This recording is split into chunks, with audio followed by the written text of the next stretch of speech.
Уставните суди имаат на располагање нешто помалку од 2 месеци, доколку одлучат да го спречат одржувањето на пописот. Тоа ќе го сторат ако ја прифатат иницијативата на пратеникот Димитар Апасиев, кој е уверен дека одењето на неколку илјади попишувачи во домовите на македонските државјани во време на пандемија и прогласена кризна состојба ќе ја влоши здравствената ситуација. Затоа бара законот за попис да биде укинат или поништен, а судот да ги стопира сите подготвителни действија со времена мерка.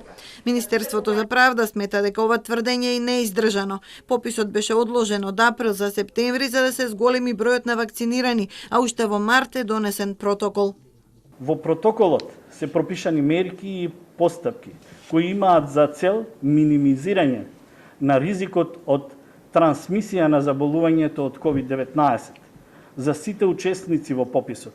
И со тоа неспорен е фактот дека оваа статистичка операција нема да доведе до загрозување на јавното здравје.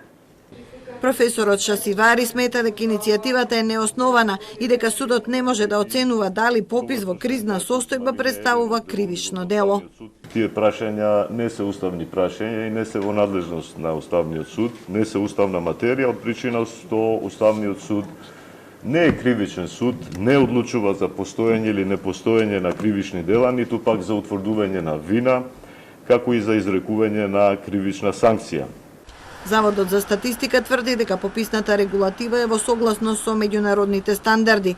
Методологијата не предвидува пописна комисија, каква што во 2002 избра собранието, а во 2011 владата. Намерно не ставивме методолошки елементи во законот за да не се случи тако менување на стандардите и дефинициите кои што треба да се почитуваат, кои се меѓународни и слично, кои што може со амандман да се изменат и никој на тоа да не може да влијае понатаму. Неприфатливо е вакво оправдување за некоја грешка од минатите години, реагираше судијата Јосифовски.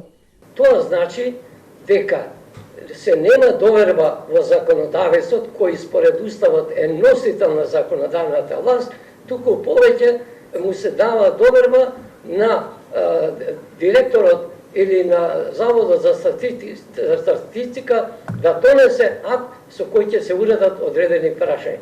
За мене тоа е неприфатливо. Подготвителна седница се организира како помош на судиите во изградувањето мислење. На посебна седница уставните судии ќе расправаат за оваа точка и ќе одлучат дали е потребно да поведат постапка и да го поништат или укинат законот, или ќе констатираат дека тој целосно е во согласност со уставот и може непречено да се спроведува.